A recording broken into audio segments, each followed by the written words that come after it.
Hello guys, may buntag no. So share lang ta no sa ato ang update lang ta karon sa adlaw nga karon nga adlaw no. Pansin niyo guys sa atong luyong dili kayo ma-covered sa camera ang atong luyo tungod kay sa kabaga sa bugs nga nahitabo karon no sa atong palibot sa atong panahon, sistema sa atong panahon karong adlaw.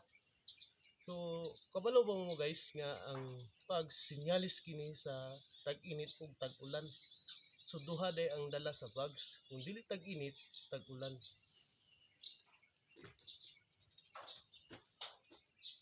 Karon conducted ko karon og video kay tungod nakita nako nga sa liwalas sa tong panahon no. Sa kanindot sa tong panahon. Para sa kuha sa karon murag muinit gini siya no, muinit ni siya. Dili ni siya sinyalis sa tag-ulan, murag sa init ni. Ug karon nga season guys, kung kabalo ba lang mo, tingligbos karong panahon na.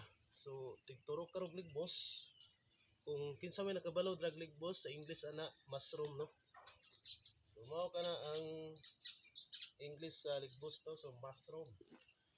So kagahapon guys nakita ta og mushroom. So wala na to na vlog, wala na to na video kay tungod na dali na to luto ug nakaon pud na nato dayon no. So mao nang wala na nato na videohan kay tungod na ato na lang na diretso og kaon. So okay ra gyapon basta ang ato ang panahon karon tig season og ligbos.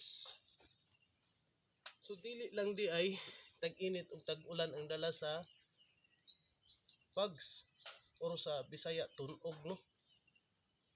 So sa English bugs, dili lang di ay tag-init ug tag-ulan. Aduna gyapon din siya dala sa pagturok sa mushroom. Ang mushroom mga guys, gikan ni siya sa usa ka mga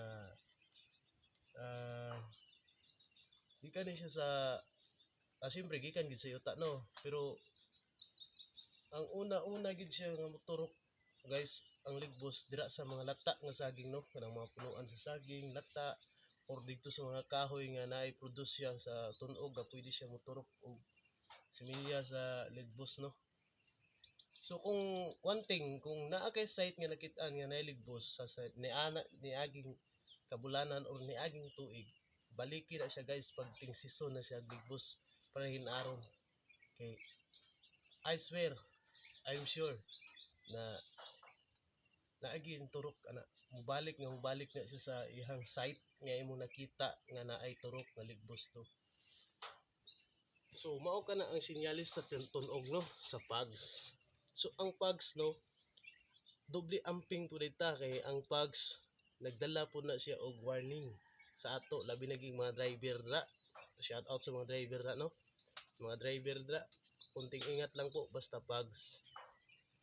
Kung kailangan nakailaw kayo kahit araw na, kahit ngayon para yung ano mo, yung katagpo mo alerto sila na may sasakyan dahil ang bugs kahit may ilaw ka ay hindi mo masyado talaga makita yung nasa unahan mo, yung sa malayo na patagpo pa lang dahil nakatabon to sa image ng isang bagay. Tulad nito, nakikita mo yung dyan, yan sa maputing bagay, maputing parte. Kung walang bugs, kitang-kita yung mga kakahuyan dyan, mga guys, no? So, yun. Kunting ingat lang sa mga driver dyan, no? Huwag kayong dalos-dalos ng pagdadrive, lalo na kung may bugs. So, yun, sinishare ko lang po tong istorya na to. Okay, para alerto ta. Ana na ang life good. So, maura na akong mahatag sa inyo mga kuan. Ang bugs, daghan siya dala, dili lang gini sa kabugnaw sa panahon o kainit sa panahon. Kung dili, makakaon po ta o makabantay po ta sa ato ang seguridad or sa ato ang kagalingon sa pagmaniho, no? Dili lang sa pagmaniho, labi na gid sila sa mga bata, ayaw gid yo pasayo o gawas kay matunogan gini or madrap madrap kung madrapan sa tunog ang part sa lawas sa bata, so dali ra siya panuhoton. So sa resulta ubo na pud na siya no. So ingon ana lang ang ato ang proseso sa atong video karon sa paghatag kaninyo og mensahe. Daghang salamat ug dalaygon ang tanan. Bye bye.